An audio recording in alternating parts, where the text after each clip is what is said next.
A blessed journey of faith, hope, and Christ that shines brightly. I too believe, just as St. Augustine, that evil is the absence of light. The farther you are away from God, the darker things are, because God is your light source. I'll be reading today from John 1:4-5. In him was life, and the life was the light of men. And the light shines in the darkness, and the darkness did not comprehend it.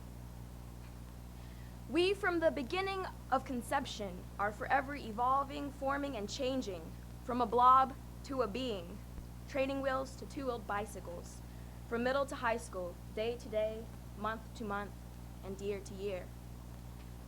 In John 1:4, we come to know where both life and light come from, all things living and all things shining.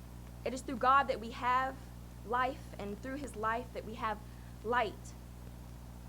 God's light is specially made, fluorescent enough to shine through the humanly flesh that we withhold, yet sometimes unbeknown to oneself and unpredictably visible to surrounding vessels. We all possess this light. We are created with and forever have the light of God within us. But sometimes that light can begin to dim. You might be going through hard times, economic issues, family problems, health ailments, lack of resources, or social dynamics. You may feel like the only way you'll fit in is if you'll convert and divert from Christ just a little. You may feel like the world is against you and that God isn't working fast enough for you. So you may start to veer off path and take things into your own hands and handle them your own way. And you begin to wonder why you're not feeling the same anymore and why things are getting harder and darker and darker. That is because you're moving farther away from your light source and closer into the darkness.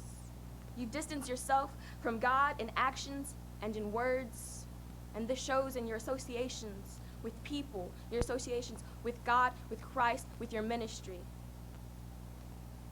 In verse 5, the thing about darkness is that the light that God put in each and every single one of us still shines through the darkness. And evil becomes confused. It can't comprehend the light, but it sees it. It recognizes it, and it knows it. The darkness knows you, but doesn't know why you're trying to dim your light and hide in darkness.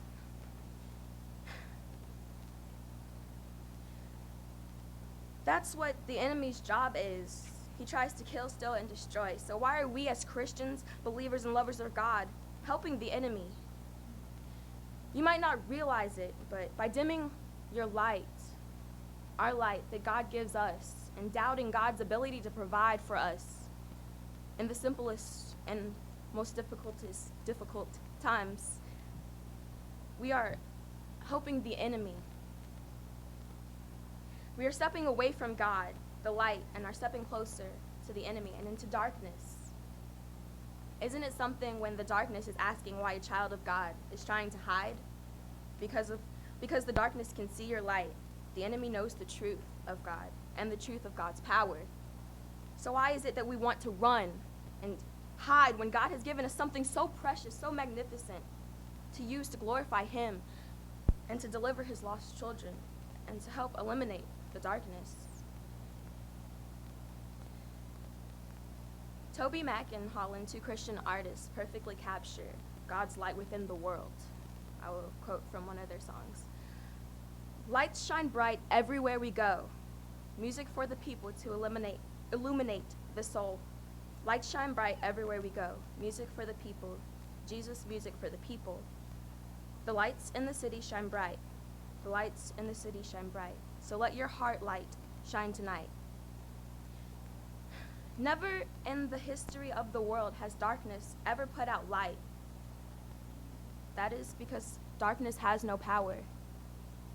So I come today asking you, will you use your heart light to shine in the darkness, or will you try to hide in the darkness?